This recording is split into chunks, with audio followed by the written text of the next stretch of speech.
PMN news. নমস্কার, এই মুহূর্তে আমরা রয়েছি কলকাতার 49তম বইমেলায়। আর বইমেলায় এসে আমরা দেখলাম বিভিন্ন মানুষ বিভিন্ন প্রকাশনিক যখন স্টল করেছে, তখন আমি ক্যামেরা পার্সনকে দেখাতে গণমঞ্চ অর্থাৎ দেশ বাঁচাও।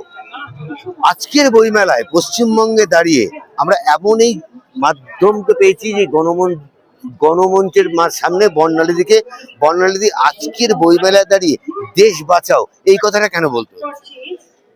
কারণ আপনি সবাই এখন SIR এর অত্যাচারে আমরা যাকে বলে একেবারে বিভ্রান্ত, দিশাহারা। আমাদের ভোটাধিকার কেড়ে নেওয়ার চেষ্টা করছে মোদী সরকার এবং জ্ঞানেশ কুমার। তো ফলত বইমেলা বলুন আর রাস্তায় ফুটপাত বলুন, এখন সবাই এটা নিয়ে চিন্তিত যে আমাদের ভোটাধিকারটা থাকবে কিনা। অতএব সেই ভোটাধিকার কেড়ে নেওয়ার যে চক্রান্ত, তার বিরুদ্ধে আমরা কথা বলছি। আপনার কি মনে হচ্ছে যে SIR এর ফলে যে শুদ্ধিকরণের চেষ্টা করছে নির্বাচন কমিশন, রাজ্যের শাসক দল অর্থাৎ তৃণমূল কংগ্রেসও বলছে যে শুদ্ধিকরণের বদলে অর্ধেক ভোটার নাম কেটে দিচ্ছে, অথচ কেন্দ্র সরকার বিজেপি বলছে মৃত ভোটারের নাম কাটা যাচ্ছে এবং যারা বাইরের তাদের নাম কাটা যাচ্ছে? কথাটার মধ্যে কোনো মিল খুঁজে পাচ্ছেন? শুদ্ধ তো করে তারা যারা নিজেরা বিশুদ্ধ হয়। নরেন্দ্র মোদীদের মতো দেশদ্রোহী দল, দেশদ্রোহী নেতা, যাদের গোটাটাই হচ্ছে মানে শুদ্ধতার সঙ্গে যাদের কোনো সম্পর্ক নেই, তারা চাইছে যে ভারতবর্ষে এত মানুষ যারা তাদের ভোট দিয়েছিল, যে হিন্দুরা তাদের ভোট দিয়েছিল, তারা বুঝতে পারছেন যে সেই হিন্দুরা তাদের আর ভোট দেবে না। ফলত সেই মানুষগুলোর ভোটাধিকার তারা কেড়ে নিতে চাইছে। তারা তো ব্রিটিশদের দালাল। ব্রিটিশরাও যেরকম সর্বজনীন ভোটাধিকার রাখেনি, কিছু কিছু লোকের ভোটাধিকার রেখেছিল, যাদের পয়সা আছে, যারা শিক্ষিত। আপনারা জানেন বোধহয় যে গতকাল ইলেকশন কমিশন সুপ্রিম কোর্টে প্রায় সেই কথাটাই বলেছে তাদের উকিল, যে ভোটাধিকার নাকি অর্জন করতে হয়। এই ধরনের কথা যারা বলে তাদেরকে আগে পদত্যাগ করতে বলবো, কারণ মানুষের ভোটের ভিত্তিতেই তারা ওখানে নির্বাচিত হয়েছে। আজকে বইমেলা, দুঃখের দিন। মহারাষ্ট্রের উপমুখ্যমন্ত্রী তিনি মারা গেছেন একটা বিমান দুর্ঘটনায়। এটাও কি কোনো চক্রান্তের শিকার বলবেন? দেখুন, জানি না, অমিত শাহ আমাদের শিখিয়েছেন যে ক্রোনোলজি থেকে আমাদের শিখতে হবে। তো আমরাও যে কোনো ঘটনা এখন ক্রোনোলজি দেখি। যেমন আমরা দেখেছিলাম যে বিচারপতি লোয়া, তিনি যখন অমিত শাহর বিরুদ্ধে একটা মামলা, একটা রায় দিতে যাচ্ছিলেন, ঠিক তখনই তাকে হত্যা করা হলো। আমরা দেখলাম সেটা হচ্ছে যে গুজরাটে নরেন্দ্র মোদীর যিনি প্রতিদ্বন্দ্বী ছিলেন মুখ্যমন্ত্রীত্বে, হারিন পান্ধিয়া, তার দেহ রাস্তায় পাওয়া গেছিল এবং মুখ্যমন্ত্রী আর তিনি হতে পারেননি, নরেন্দ্র মোদী হয়েছে। আমরা দেখলাম বিপিন রাওয়াত, তারও হেলিকপ্টার ভেঙে তিনি মারা গেলেন।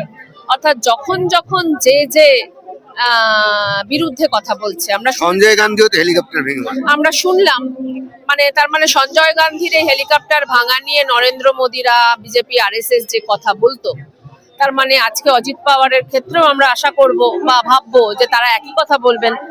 কারণ দেখুন, সেটা হচ্ছে যে 5 দিন আগেই আমরা শুনতে পেলাম সঞ্জয় রাউত বলল যে অজিত পাওয়ার বোধহয় ফিরে যাবে। অতএব আমরা ক্রোনোলজি থেকে শেখার যে শিক্ষা আমাদের অমিত শাহ দিয়েছেন, সেখান থেকে এখন আমরা সবকিছুকেই সন্দেহ করি।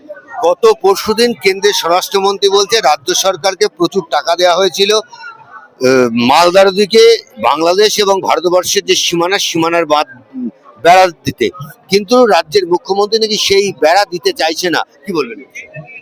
উনি জুমলাবাজ, উনি জুমলা, ভারতবর্ষে গোটা পৃথিবীতে জুমলার রাজা, সেটা তিনি নিজেই স্বীকার করেছেন। অর্থাৎ মিথ্যে কথা ছাড়া তাদের একটা কথাও সত্য নয়, সেটা তাদের গত 11 বছরের যে প্রতিশ্রুতি, সেখান থেকেই আমরা জানি। পশ্চিমবঙ্গে 100 দিনের কাজের টাকা তারা দেয় না। শুধুমাত্র পশ্চিমবঙ্গ কেন, এমনকি তাদের যেখানে রাজ্য সরকার, সেখানেও যা যা দরকার সেই টাকাগুলো তারা দিচ্ছে না। তাদের গোটা টাকাটা, দেশের সমস্ত সম্পদ আদানির জন্য রেখে দেওয়া আছে, গচ্ছিত আছে। আর তাদের কিছু হাতে গোনা নেতা, সেই নেতারা যেমন অমিত শাহর ছেলে জয় শাহ, যেমন অনুরাগ ঠাকুর, তাদের পকেটে বা সুইস ব্যাংকে টাকা জমছে। ফলত টাকা নিয়ে, টাকা দেওয়া নিয়ে ইলেকটোরাল বন্ডের যারা চোর, এক দেশ এক নেতা এক ধর্ম এক চোর, এই যে স্লোগান তাদের আছে, এই এক দেশ এক চোর যে স্লোগান যারা দেয়, তাদের মুখে টাকা পয়সার কথা আমরা শুনতে রাজি নই। মেলার ভেতরেও বর্ণালীদিন অনেকটা সময় নষ্ট করলাম। তিনি বললেন দেশ রক্ষার জন্য কেন্দ্রে যারা শাসন করছে তারা কিন্তু বিভিন্ন ভাবে টাকা চুরি করছে, এবং স্বরাষ্ট্রমন্ত্রীকেও তিনি কিন্তু ছাড়লেন না।